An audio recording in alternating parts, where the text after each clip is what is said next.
యమునా పుష్కరాలకు స్వాగతం. ఇంతవరకు మనం ఏంటంటే మధుర కోసం మనం చెప్పుకున్నామండి. అంటే మధుర దగ్గర ఈ పుష్కర స్నానం అనేది చేసుకోవటానికి అంతా మనం వీడియో చెప్పుకున్నామండి. ఇప్పుడు యమునోత్రి కోసం మనం చెప్పుకుందామండి. ఈ యమునోత్రి అనేది ఉత్తరాఖండ్లోని ఉత్తరకాశీలో ఉందండి. అక్కడ ఏంటంటే యమునోత్రితో పాటు మనకి గంగోత్రి, కేదారు, బద్రి ఈ నాలుగిటిని మనం చోటా చారుదాం అని చెప్పేసి చెప్పుకుంటాం అన్నమాట. యమున అనేది పుష్కర నిర్ణయం 2 జూన్ 2026 మంగళవారం నుండి 13/6/2026 శనివారం వరకు ఈ పుష్కరాలు అనేవి జరుగుతాయండి. పుష్కర స్నానం అనేది జరుగుతుందన్నమాట. అంటే మొత్తం 12 రోజులు. 1/6/2026 అధిక జ్యేష్ఠ బహుళ పాడ్యమి సోమవారం రాత్రి 1:50 దేవగురుడు బృహస్పతి కర్కాటక రాశి యందు ప్రవేశం. ఈ ప్రవేశ సమయం రాత్రి యందు అగుట వలన మరుసటి దినం 2వ తేదీ మంగళవారం నుండి మాతృశ్రీ యమునా నది పుష్కరాలు ఆరంభమగును. ఈ యమునోత్రి చేరుకోవటానికి ముఖ్యంగా ఢిల్లీ నుంచి చాలామంది ఒక మార్గాన్ని ఎంచుకుంటారండి. లేదు ఇంకొంచెం మనకి తక్కువ ఖర్చుతో అవ్వాలి అనుకుంటే హరిద్వార్, రిషికేశ్ అక్కడికి వెళ్ళి బస్సుల మీదైనా నేరుగా వెళ్ళవచ్చు. లేకుంటే మీరు వెహికల్ అనేది పెట్టుకొని వెళ్ళవచ్చు అన్నమాట. ఒక దగ్గరికి అయితే బస్సుతో మీరు ప్రయాణం చేసుకోవచ్చు.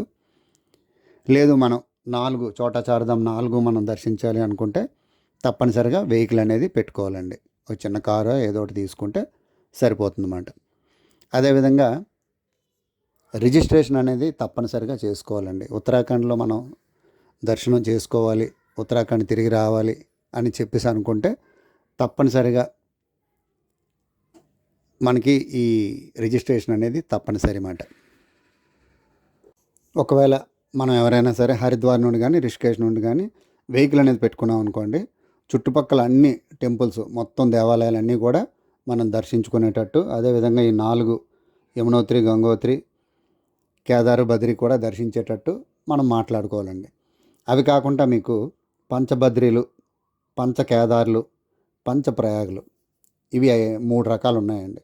ఈ 3 కూడా మనం దర్శించవచ్చండి. అదే పంచబద్రీలు అన్నాం కదా, సప్తబద్రీలు కూడా అక్కడ ఉన్నాయన్నమాట. అవి కాకుండా ముఖ్యంగా దారీదేవి ఒకటి ఉంది కదా టెంపుల్, అది బాగా చాలా ఫేమస్ అన్నమాట దారీదేవి. వీటితో పాటు ఇంకా చాలా ఆలయాలు ఉంటాయండి. వాళ్ళు ప్యాకేజ్ ఇస్తారు, మీరు ప్యాకేజీలోని ఇవి కూడా కలుపుకొని మనం చెప్పుకుంటే కొంతవరకు బాగుంటుంది అన్నమాట. ఇంకా మిగతా నందాదేవి, అల్మోరా ఇవన్నీ తిరగాలంటే చాలా కష్టం. ఈ 4 వీటికి మాత్రం మాట్లాడుకుంటే సరిపోతుందండి. చాలామందికి ఈ కాశీల కోసం తెలియదండి. కాశీ అంటే ఒకటే కాశీ అనుకుంటారు. ఇప్పుడు మనకి ఏంటంటే ఇది యమునోత్రి అనేది ఉత్తర కాశీలో ఉందండి. ఈ యమునోత్రి ఎందుకు ఎంచుకుంటారంటే యమున అనేది అక్కడ పుట్టింది కాబట్టి యమునోత్రిని మనం సెలెక్ట్ చేసుకొని అక్కడ స్నానం అనేది పుష్కర స్నానం అనేది చేసుకుంటాం అన్నమాట. అంటే ఇక్కడ మనకి కాశీలు, పంచకాశీలు అని లాస్ట్ టైం ఒక వీడియో కూడా పెట్టానండి. ఉత్తరప్రదేశ్లో ఉన్న కాశీ ఒకటి, అదేవిధంగా ఉత్తరాఖండ్లోని ఉత్తరకాశీ, గుప్తకాశీ, అదేవిధంగా సౌత్లోని తమిళనాడులోని టెంకాశీ, శివకాశీ 5 కాశీలు ఉన్నాయి. ప్రతి దిక్కులా కూడా 5 దిక్కులా కూడా విశ్వేశ్వరుడే. అదేవిధంగా అమ్మవారు కూడా విశాలాక్షిగా ఉండటం అక్కడ మనం చూస్తామండి. కాబట్టి ఎవరైనా సరే ఈ పంచకాశీలు దర్శించుకోవాలి అనుకుంటే ఆల్రెడీ కాశీ చాలామంది దర్శించే ఉంటారు. ఇవి కూడా ఉత్తరకాశీ ఒకటి, గుప్తకాశీ ఒకటి దర్శించారంటే తర్వాత ఈ సౌత్లో టెంకాశీ, శివకాశీ కూడా దర్శించుకుంటే మొత్తం 5 కాశీలు కూడా సమాప్తం అవుతాయి. అంటే మనకి ఒక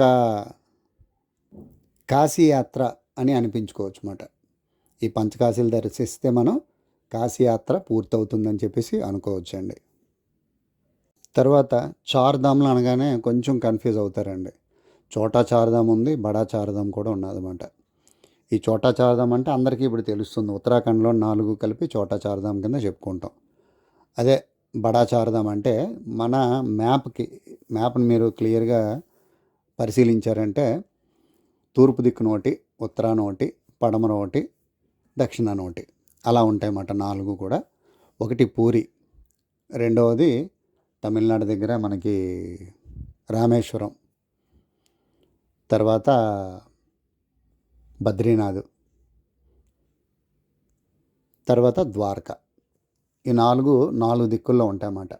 అంటే మన పటాన్ని, భారతదేశాన్ని సంధానం చేసేవి. సంధానం అంటే కలిపేవి అని అర్థం మాట. కాబట్టి ఈ 4 బడా చార్ధామ్, చోటా చార్ధాము, బడా చార్ధామ్. అంటే చాలామందికి డిఫరెన్స్ అనేది తెలియదు, కన్ఫ్యూజ్ అవుతారన్నమాట. అది చార్ధామ్, ఇది చార్ధామ్ అనుకొని. ఇంకా చాలా దిక్కులు కూడా చార్ధామ్లు ఉన్నాయి, అది అవసరమైనప్పుడు చెప్తాను అది. కాబట్టి ఈ కన్ఫ్యూజన్ అనేది తెలుసుకోవటానికి ఇది చెప్తున్నాను అనమాట. ఈ చార్ధామ్లు 4 కవర్ చేస్తూ, పంచభద్రులు కవర్ చేస్తూ, పంచకేదార్లు, పంచప్రయాగులు కూడా కవర్ చేసుకొని, అదేవిధంగా దివ్య దేశాలు కూడా మొన్న కొన్ని దివ్య దేశాలు 2-3 చెప్పాను కదా మధురాకి. అదేవిధంగా ఇక్కడ కూడా దేవప్రయాగ దగ్గర ఒక దివ్య దేశం ఉందండి. అదేవిధంగా జోషిమఠ్ దగ్గర 2 దివ్య దేశాలు ఉన్నాయండి. అవి కూడా చూసుకొని తర్వాత బ్రహ్మకపాలం, బద్రీనాథ్ దగ్గర మీకు ముఖ్యంగా చెప్పుకోవడానికి బ్రహ్మకపాలం. ఇదేంటంటే పంచగయల్లో ఒకటి, పితృగయ అంటామన్నమాట. అందరికీ 3 గయలు తెలుసండి, గయ, పాదగయ, నాభిగయ. అదేవిధంగా మాతృగయ, పితృగయ చాలామందికి తెలియవు. మాతృగయ అనేది గుజరాత్లో సిద్దిపూర్లో ఉంటుంది, పితృగయ అనేది బ్రహ్మకపాలంలో ఉంటుంది అన్నమాట. ఇలా అంటే మనం వెళ్తూ ఉంటే ఒకటి అలాగా కవర్ అవుతూనే ఉంటాయండి. ఒకటి కవర్ చేసుకొని తర్వాత దాన్ని కంప్లీట్ చేసుకొని, ఏవైనా సరే కంప్లీట్ చేసుకుంటేనే మనకి జీవితంలో చాలా మంచి యాత్రలు చేసామనే సంతృప్తి ఉంటుంది అన్నమాట. ఇదండి యమునోత్రి మనం దర్శించుకోవాలి, స్నానం చేసుకోవాలి, పుష్కర స్నానం చేయాలి అనుకుంటే ఇవన్నీ కూడా మంచి దేవాలయాల్ని మనం దర్శించుకునే అవకాశం అనేది వచ్చిందన్నమాట. కాబట్టి దీన్ని అందరూ సద్వినియోగం చేసుకొని మీ జీవితాన్ని తరింపజేసుకోండి. జై హింద్.